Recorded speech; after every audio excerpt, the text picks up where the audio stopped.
just across the DMZ. Mm-hmm. Okay. Mm-hmm. Which is always in a floating state, because when things are good between the two Korean governments, North Koreans are working there getting their North Korean won, which they can't spend any place but in North Korea. Okay. And the South Koreans pay the North Korean government, which pays them. Mm-hmm. They don't pay the workers there directly. That's forbidden. Okay. When somebody goes to work for Hyundai, Kia in Panmunjom, those companies pay the North Korean government, which then turns around and pays the workers in local currency. Mm-hmm. Okay. So that's how the maquilas work. Right. They're very much the North Korean maquilas. So it's interesting to see these other models pop up there in Korea. But both the South Korean and U.S. governments at this point do want to put an end to the Korean War, and so do the North Koreans. Mm-hmm. The thing that complicates it from the North Korean standpoint is what the Chinese and Russians have already run into, and everybody else, including Canadians, and the Mexicans, and everybody else have run into. How do you negotiate with the government? Now, Matt, I've seen some changes his mind, and when he does try to do something the other governments agree to, his own Congress undermines him. Now, I've seen, Matt, on Facebook, some suspicions aired that say that Trump is going to get out of this deal something about being able to build hotels in Korea. Do you think he wants that? Do you think that that has entered the deal at all already? If you fly over Pyongyang, which I've done in a simulator, you can too if you pull up the GEFS. You'll see this big, ugly building. Right, it's the tallest building in Pyongyang. It looks like a dagger. Okay, totally unused, totally unfinished. It was a big propaganda project for which they finally ran out of money. Yes, even the North Koreans ran out of money. Okay, they're too busy building nukes to finish this thing. Okay, so there's this big, ugly hotel in the middle of Pyongyang. And it's a Trump hotel? I can easily see Trump on the side of that thing. Oh, so you think the newest Trump hotel. And you know what else it's ideal for? What? If you can't get tourists from around the world to flock to the newest Trump Tower in beautiful downtown Pyongyang, you could always use it as a detention center. Oh, this is true. This is true. And, who's going to check?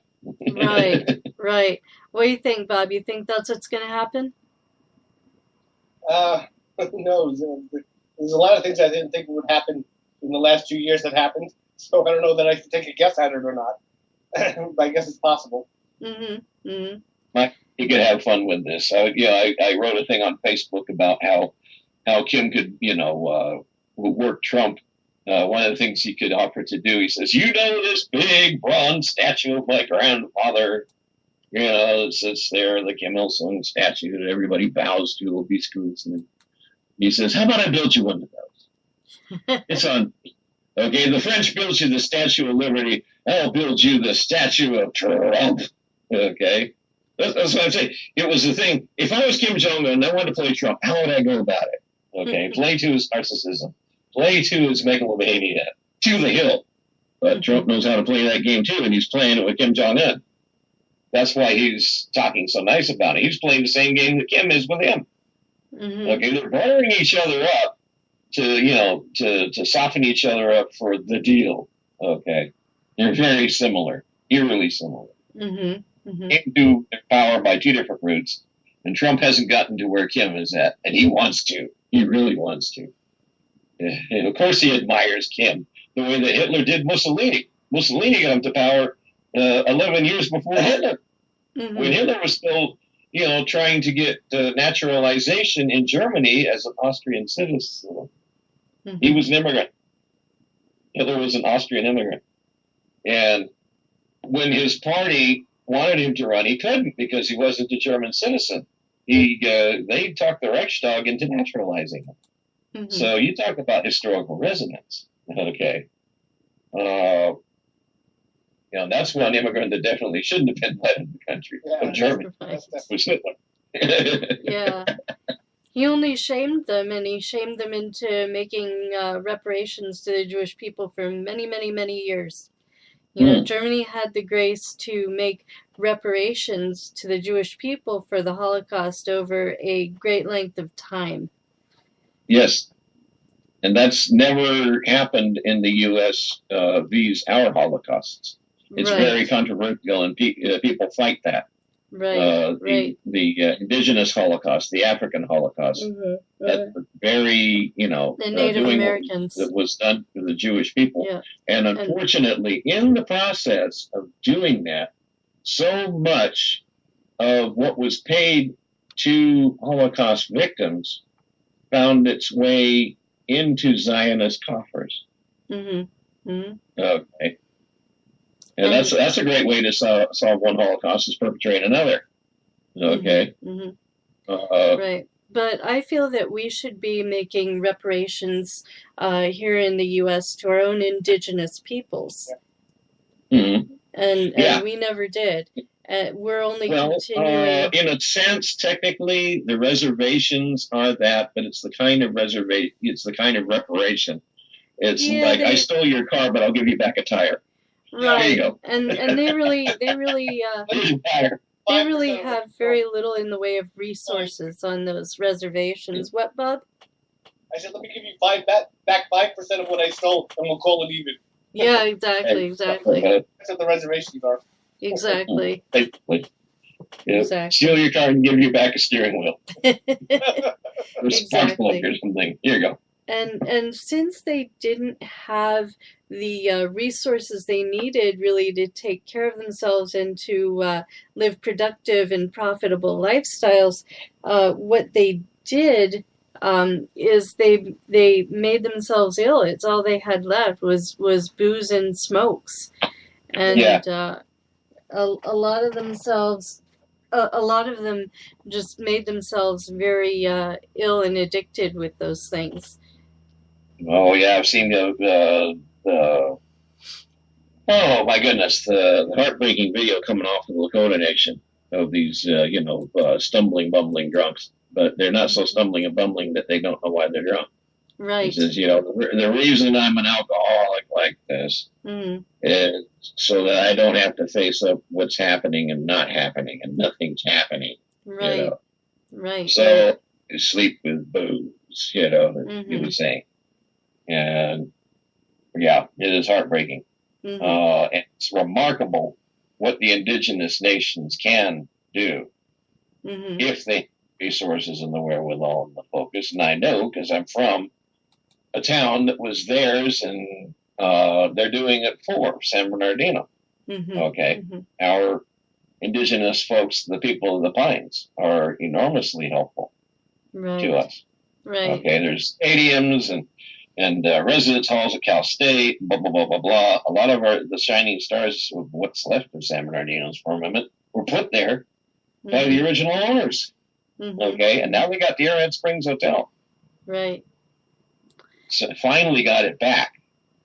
They were trying to, them and the Campus Crusade were trying to close the deal back in the 90s, but there was a crooked and very corrupt San Bernardino city government in place at the time that had other developers in mind. Well, that fell through, and so there it sat like the Overlook Hotel, crouching over our valley for another couple of decades. And finally, we're in the position that we can't refuse anybody's offer, ever. So, of course, they made the offer, and they closed the deal. And the first thing they said is, okay, you see those bungalows, those houses up there? We're going to move into those because we ran out of housing space on the reservation. Trying to figure out what to do with the hotel. I got some proposals about building an aerial tramway, blah, blah, blah, blah, blah. Okay. But they finally got back their sacred springs after all this time. Okay. So that's a little bit of a but they still had to pay Campus Crusade for it. Like San Bernardino could go in, declare eminent domain, force the sale. In fact, they did the opposite. They kind of declared eminent domain in a roundabout sense to prevent the sale. It's a bass-backwards way to going it, but that's San Bernardino. Okay, but now they're in a position they can't refuse anybody's offer ever. So yeah, they got the wherewithal, and I'm proud of California for having put them in a position to have that wherewithal. We did it twice. Okay, we voted up Prop 5 to defend their sovereign rights, and then somebody pointed out that it's not what the California Constitution says, and so it was thrown out as being unconstitutional. So we did it again with Prop 1A. We amended our Constitution to be in conformance with Prop 5.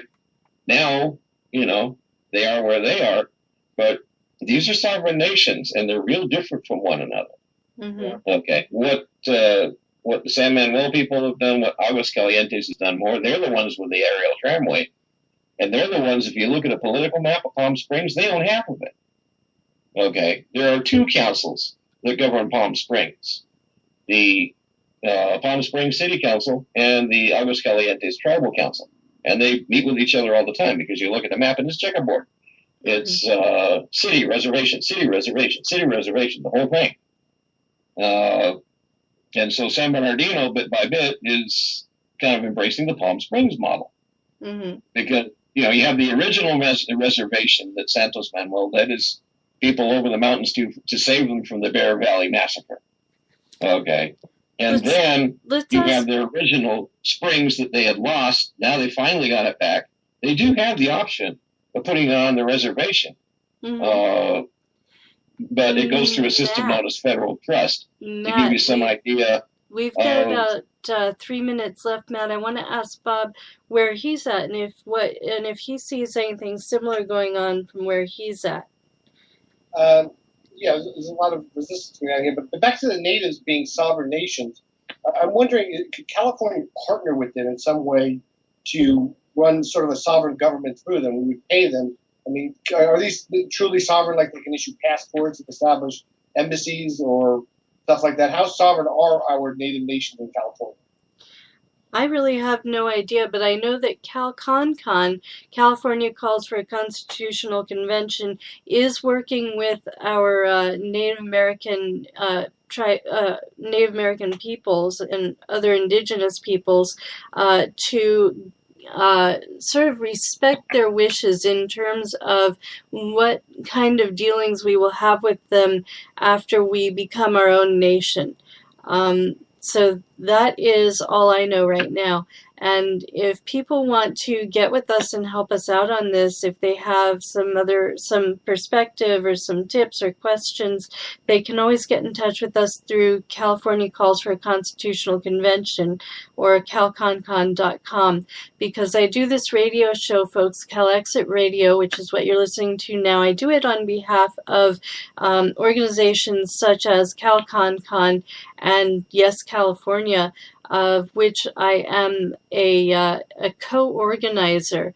And Matt, you are a co-organizer also of California Socialist League, is that right?